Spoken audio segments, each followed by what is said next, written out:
ধলাই বিধানসভা কেন্দ্রের চান্নিঘাট গ্রাম পঞ্চায়েতের অন্তর্গত ফ্রেঞ্চনগর গ্রামের বাসিন্দা প্রায় ৯০ বছর বয়সী ময়না রায় চরম অসহায় অবস্থায় জীবনযাপন করছেন। স্বামী ও সন্তানহীন এই বৃদ্ধা দীর্ঘদিন ধরে একাই বসবাস করছেন। বার্ধক্যের ভারে নুজ শরীর নিয়ে এখনও নিজের রান্নাবান্না নিজেকেই করতে হচ্ছে।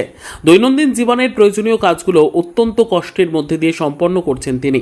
আর্থিক অনটন ও একাকিত্বের কারণে প্রতিটি দিনই তার কাছে হয়ে উঠেছে সংগ্রামের।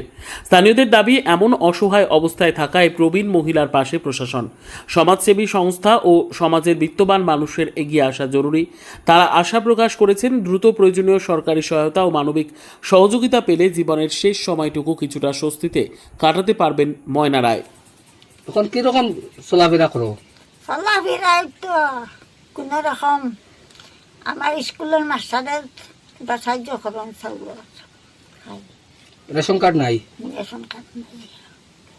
আগে তো আসিল, আগে আছিল, আগে 1 বছর উপরে তাকে নাই, খাটি লেছে।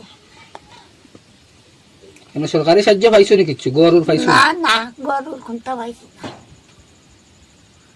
তো এখন রেশন কার্ড আর বনে না নি, হয় না নি? দিলাম তো, আবার তো কোনো লাইন পাইছি না। কেমন আগে দিছেন? ও বাবারে দে বাবুর মতো দিয়ে ইসলাম। তো আপনি একলা কত বছর থেকে খাইরা? আমি নি হ্যাঁ, 40 উপরে হইব রে বা, আমার বয়স বহুত আছে। আপনার স্বামী আপনারা ছাড়িয়ে যাবার কত বছর হইব? তাই মারা যাইবার মনে হয় 40-45 বছর হয়েছে। আপনার তো ছেলেমেও নাই, ছেলে মাও নাই।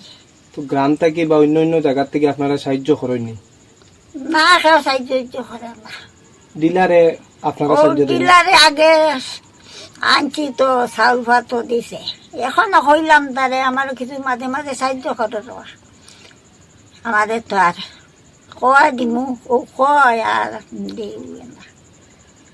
একবার দিছে 3 খাটি চাউল, আর একবার দিছে মানে কয় লবণ, ডাইল আদা কেজি আর চিনি আদা কেজি দিছে। আচ্ছা, এখন আপনি রান্না বান্না করতে পারেননি? না কইয়া যাইমু, কই তো নিজেও রান্ধি খাই। আসিল না নি বাড়ির দেখা তো গেলা? আসলে না না, খাওয়াইছে না আমার দেখা তো। খাবার খামনে ওর খামনে খাই, উল্টা হয় না।